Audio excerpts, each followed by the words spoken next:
In today's video, I'm going to show you how to create a purchase order in Odoo step by step using the Odoo online demo, so you can follow along without installing anything. This tutorial is perfect if you're a beginner, a business owner, or anyone learning Odoo for purchasing and inventory management. By the end of this video, you'll know exactly where to click and how to create a purchase order confidently. If this video helps you, make sure to hit the like button and subscribe to the channel for more easy Odoo tutorials like this. Let's get started. First, open your browser and search for Odoo Demo Online. Click on the official Odoo Demo link. This will take you to a live demo environment where you can explore Odoo's features without logging in or setting up a database. The demo is very useful for learning and testing workflows like purchase orders.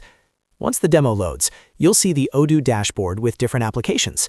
From here, locate and click on the Purchase application. This app is where all purchasing-related activities are managed, including vendors, products, and purchase orders. After opening the Purchase app, look at the top menu. Click on Products if it's available, so you can understand what items are already set up in the system. In most Odoo demos, products are pre-configured, which makes it easier to create a purchase order without additional setup. Next, go back to the main Purchase menu and click on Purchase Orders.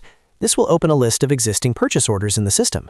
To create a new one, click on the New button, usually located at the top left of the screen. Now you're on the purchase order creation screen. The first thing you need to do is select a vendor. Click on the vendor field and choose a vendor from the drop-down list. In the demo, you'll see sample vendors already available.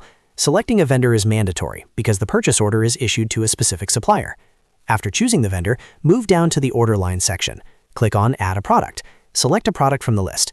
Once you choose a product, Odoo will automatically fill in details like the unit price and description. You can then enter the quantity you want to purchase. If needed, you can also adjust the unit price directly. You can repeat this process to add multiple products to the same purchase order. Each line will update the total amount automatically, so you can clearly see the total cost of your purchase order. Next, review the other details, such as the order date and delivery date. These fields help track when the order was created and when you expect the products to arrive. Make sure everything looks correct before moving forward. Once you're satisfied with the purchase order details, click on the Save button. After saving, you can confirm the purchase order by clicking the Confirm Order button. This action changes the status of the purchase order and officially sends it into the purchasing workflow. And that's it. You've successfully created a purchase order in Odoo using the online demo. This same process applies when you're working in a real Odoo database for your business. If you found this tutorial helpful, don't forget to like this video and subscribe to the channel for more Odoo step-by-step guides. Thanks for watching, and I'll see you in the next video.